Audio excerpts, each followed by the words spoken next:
നമസ്കാരം. ബോച്ചെ എന്ന് വിളിക്കപ്പെടുന്ന ബോബി ചെമ്മണ്ണൂർ പണം കൊണ്ട് ആറാടുന്ന വ്യക്തിയാണെന്ന് പൊതുവെ എല്ലാവർക്കും അറിയാവുന്ന കാര്യമാണ്. തൻ്റെ മാർക്കറ്റിങ്ങിലൂടെ വ്യക്തിപ്രഭാവവും ഒപ്പം തന്നെ ബിസിനസ് സാമ്രാജ്യവും വലുതാക്കാൻ ബോബി ചെമ്മണ്ണൂരിന് സാധിച്ചിട്ടുണ്ട്.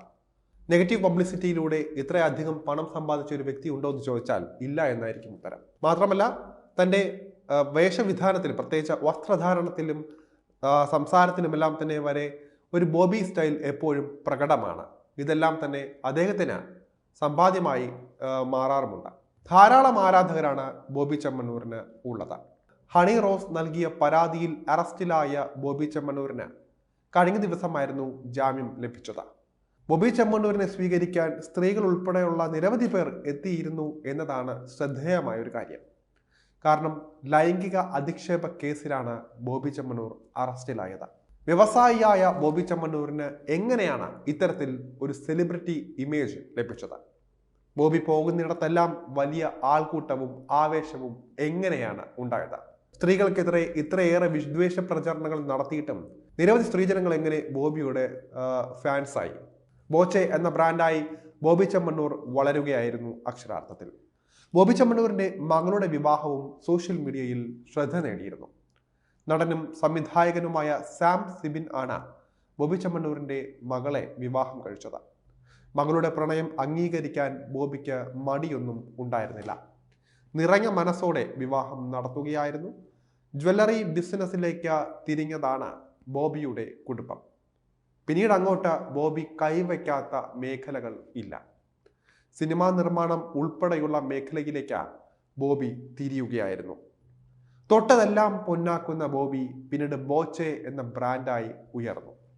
തികച്ചും ബിസിനസ് മാനായ ബോബി ചെമ്മണ്ണൂരിന് സെലിബ്രിറ്റി സ്റ്റാറ്റസ് തന്നെ ലഭിക്കുകയായിരുന്നു. എപ്പോഴും പരീക്ഷണങ്ങൾ നടത്താൻ ഇഷ്ടപ്പെടുന്ന വ്യക്തിയാണ് ബോബി. കേരളത്തിലെ ആദ്യ റോൾസ് റോയ്സ് ഫാൻറ്റം ടാക്സി ആരംഭിച്ചത് ബോബി ചെമ്മണ്ണൂരാണ്. ബോബി ടൂർസ് ആൻഡ് ട്രാവൽ ഗ്രൂപ്പിന്റെ ഭാഗമാണ് ഈ ടാക്സി. ഈ ലക്ഷറി ടാക്സിക്ക് 25,000 രൂപയാണ് ദിവസ വാടക എന്നാണ് റിപ്പോർട്ട്. പക്ഷേ പൊതുവെ പറയുന്നത് പാവപ്പെട്ടവർക്ക് ഇത് തുച്ഛമായ വിലയിൽ കൊടുക്കുമെന്നൊക്കെയാണ്. അതുകൊണ്ട് തന്നെയാണ് അദ്ദേഹത്തിന്റെ വാല്യൂ ആ രീതിയിലും ആ ഒരു പബ്ലിസിറ്റിയിലൂടെയും ഉയർത്തുകയായിരുന്നു.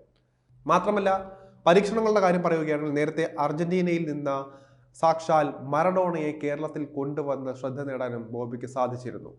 അങ്ങനെയാണ് ബോബി വാർത്തകളിൽ വലിയ രീതിയിൽ എത്തിയിരുന്നത്. നേരത്തെ ബോബി ചെമ്മണ്ണൂരിനെതിരെ പീഡന കേസുകൾ ഉണ്ടായിരുന്നിട്ട് പോലും അന്ന് അതൊന്നും വാർത്തയാകാത്ത രീതിയിൽ പിടിച്ചു നിർത്താൻ അദ്ദേഹത്തിന് സാധിച്ചിരുന്നു. അദ്ദേഹത്തിന്റെ വലിയ വിവാദ ജീവിതങ്ങൾക്കെല്ലാം മറയിട്ടത് തന്നെ ഇത്തരത്തിലുള്ള പ്രൊമോഷൻ പരിപാടികൾ കൊണ്ട് തന്നെയാണ്.